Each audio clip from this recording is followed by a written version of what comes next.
Okay, now some of you probably don't know this, but I originally started connecting in more actively with spirit through handwriting. And when I was a kid, I remember when I was 6 years old in grade one, I went to school and my teacher wrote something, was writing something on the board. And just looking at her writing, I then piped out like, oh, it's okay, miss, your husband's not cheating on you.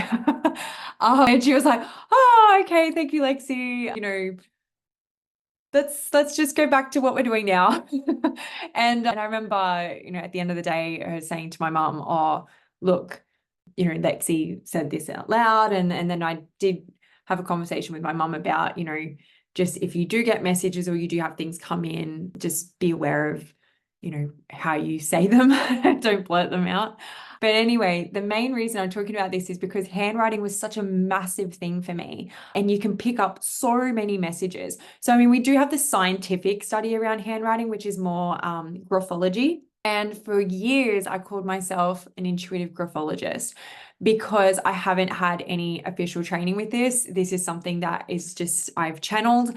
And yeah, I've used it for really all of my readings and just to really connect in with energy and information. Now, what I wanted to cover today is like just a little bit of history about it, and then the three main things that you need to know and how you can start using handwriting, or like you using your intuition to pick up things from your handwriting. So writing has been around for thousands of years, starting around like 3000 BC, where like the Sumerians and then the Egyptians and I always stuff this up, Mesopotamians, they recorded events. So histories, laws, ideas, theories, and interestingly, nearly every psychic healer or spiritual leader will tell you to write down your dreams, thoughts, feelings. Psychiatrists and psychologists will tell you to write down or journal. So the question is why? Scientifically speaking, your handwriting is your brain pattern on paper. So it's really fascinating because you can actually pick up if someone is going to develop dementia or Alzheimer's in their handwriting way before they actually have physical signs of it. I think that's so interesting. Anyway, but spiritually speaking, graphology or like handwriting is the door to your soul.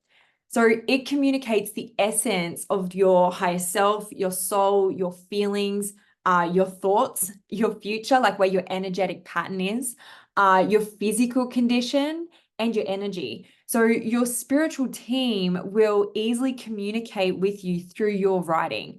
And I mean, yeah, we get told to write it all down, but it's not because you'll forget it. I mean, sometimes that does help, but it's because there is more to know.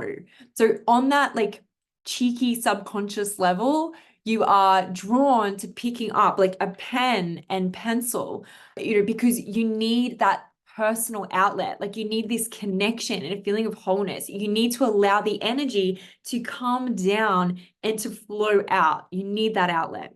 So writing shows you exactly what is going on, what is coming up, what has been. All you need to do is just look a little closer. So after covering that, writing is insightful. What is in a name? No. Shakespeare, that's a great question. Your first name and even the letter I reflect your inner self, your inner sanctum. It's you, yep, as a person. Your last name reflects the role you play in your family and how you feel about them. So, an interesting part on this as well is that your signature actually displays your persona. So, your signature is how you wish to be portrayed or perceived. And that's why your signature will always look different to your written name.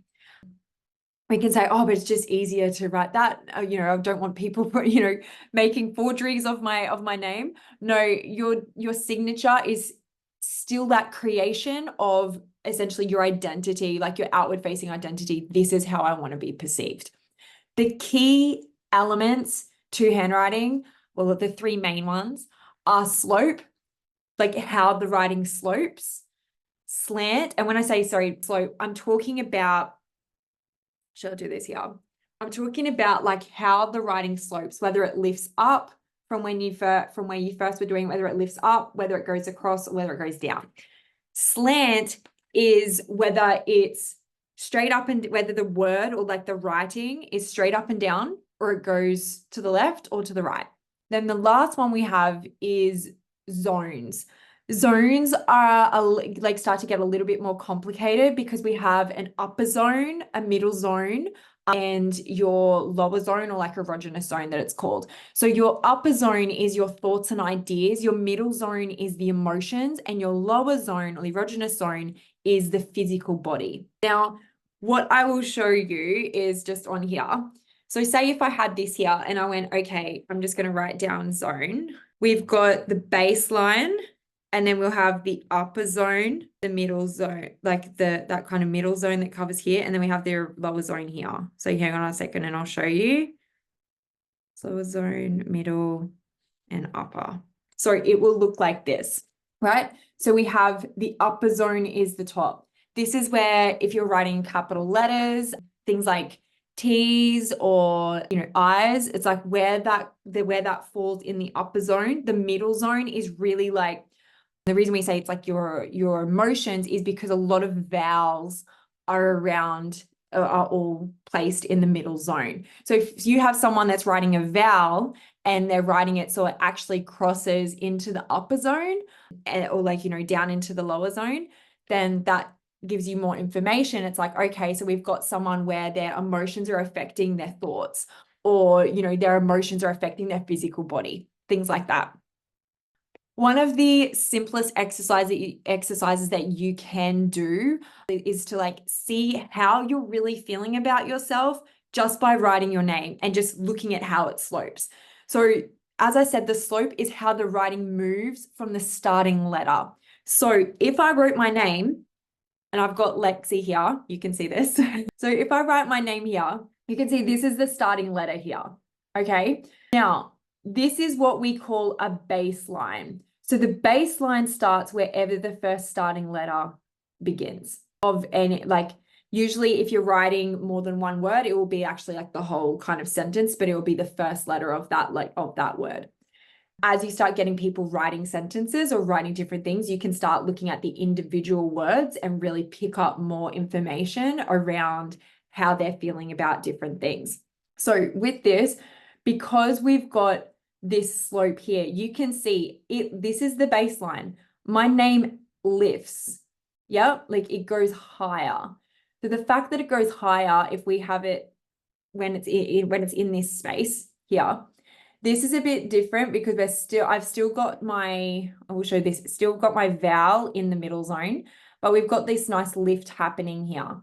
So this lift means, well, like the slope means that like I'm feeling quite positive about myself, like it lifts. Yeah. If I was to write this, I did this a little bit more with the zone. If I wrote this straight across, like it's almost like, you know, it's very straight, doesn't really lift at all, doesn't go down just a little bit, but yeah, this is basically straight. This means that the person is realistic. So if you write your name like this, it means like you're just trying to be realistic and kind of grounded a bit and practical about how you see yourself. If it goes downwards, so I'll just quickly do one. Oh God, it's really hard to write.